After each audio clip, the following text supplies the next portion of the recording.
毎日毎日レールの上で会社に運ばれ、私たちは査定という名の吟味の皿の上で働く。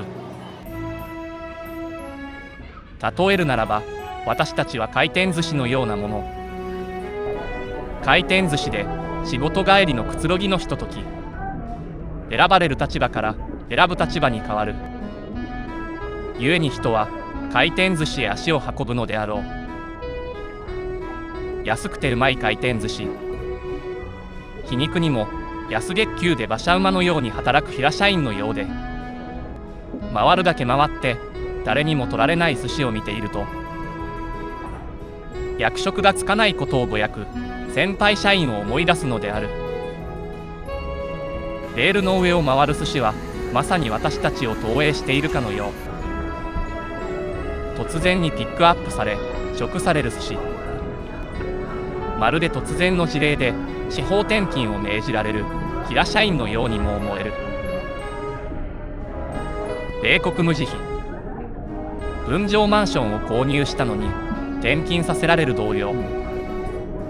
前日に翌日からの長期の出張を言い渡される先輩社員。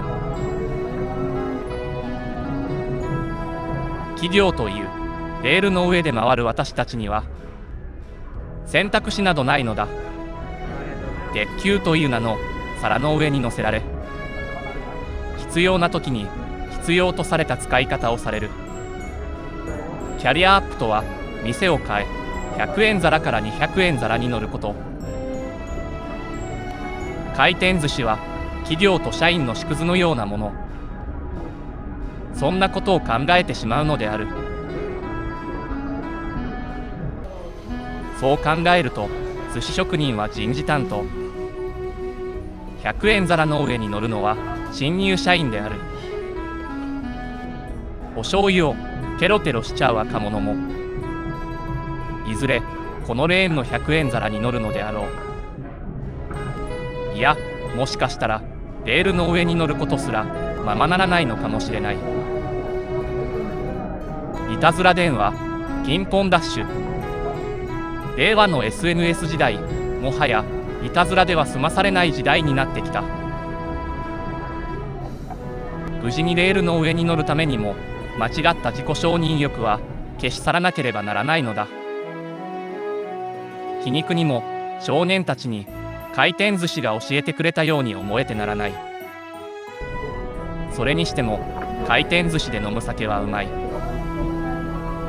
回転している寿司は取らず、すべて注文して職人さんから手渡しでいただく。回転寿司に来て回らない寿司を食べる。これぞ庶民の寿司の楽しみ方である。そう考えるともはや寿司は回っていなくてもいい。食品サンプルが回っていても違和感はないのかもしれない。置物のように座りソリティアで時間を費やす部長。会議になると腕組みをして目を閉じる課長。賞味期限が切れて破棄されるまで回る寿司。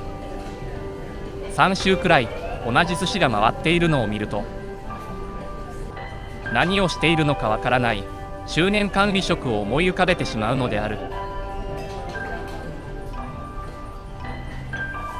ピックアップされて食べられるうちが花。選ばれないということが一番寂しいことなのかもしれない。回転寿司で回る寿司より注文されて握られる寿司でありたい。握りたての寿司を食べているとそんなことを思うのである。回転寿司の皿のヒエラルキーから抜け出すために、回る寿司は手に取らずタッチパネルで注文する。それが令和の働き方なのだ。こうしてまた私たちは通勤電車というレールの上に乗せられ、会社という寿司屋の中で回ってゆくのである。